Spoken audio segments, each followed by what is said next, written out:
Hi guys, நம்ம இன்னைக்கு வீடியோவில் என்ன பார்க்குறோம்னா, நான் வந்து கையில் வச்சுருக்க சுவிட்சு வந்து ஒரு 2 வே சுவிட்சு. இது வந்து சுவிட்சை வந்து நம்ம ஆன் பண்ணால் தான் சுவிட்சு நார்மலாக ஒர்க் ஆகும். ஆனால் இந்த சுவிட்சை வந்து 2 பக்கமாக நான் கண்ட்ரோல் பண்ணிக்கலாம்.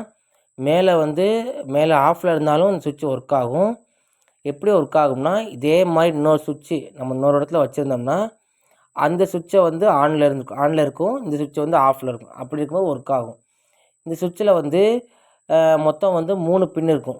நம்ம நார்மல் சுவிட்சில் வந்து 2 பின்னு தான் இருக்கும், மேலேயும் கீழேயும். இதில் சென்ட்ரா ஒரு பின் இருக்கும். இந்த சென்ட்ரா பின்னு எதுக்குன்னா, மேலே உள்ள பின்னும் கீழே உள்ள பின்னும் வந்து இன்னொரு சுவிட்சை கண்ட்ரோல் பண்ணுறதுக்கு.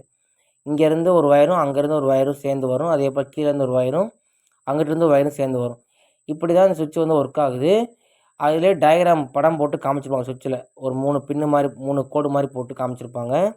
அதை வச்சு நம்ம 2 வே சுவிட்சை கனெக்ட் நம்ம வந்து கண்டுபிடிக்கலாம். அதே போல் 3 பின் இருக்கும். 3 பின்னு வந்து இருந்துச்சுன்னா வந்து இது 2 வே சுவிட்சு. அதை வச்சு கண்டுபிடிக்கலாம்.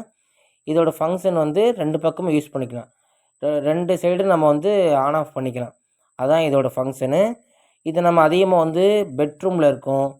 பெட்ரூமில் லைட்டு ஃபேனை கண்ட்ரோல் பண்ணுறதுக்கா அந்த சுவிட்சு கொடுத்துருப்பாங்க. அப்புறம் வந்து அதிகமாக வந்து பெட்ரூமில் தான் இருக்கும். அதே போல் வெளி லைட் நம்ம வீட்டில் நுழையும்போது 2 வே சுவிட்ச் கொடுத்து கண்ட்ரோல் பண்ணிப்போம். வீட்டில் வாசலில் வந்து நம்ம போர்ட்டிகோல கொடுத்துருப்பாங்க. அந்த மாதிரி இதுக்கு யூஸ் பண்ணிக்கலாம். இந்த வீடியோ பிடிச்சிருந்துச்சின்னா ரெக்ஸ்மன் டெக்னாலஜி சேனலை வந்து லைக் பண்ணுங்கள், கமெண்ட் பண்ணுங்கள். இந்த வீடியோ உங்கள் ஃப்ரெண்டுக்கு ஷேர் பண்ணுங்கள். தேங்க்யூ.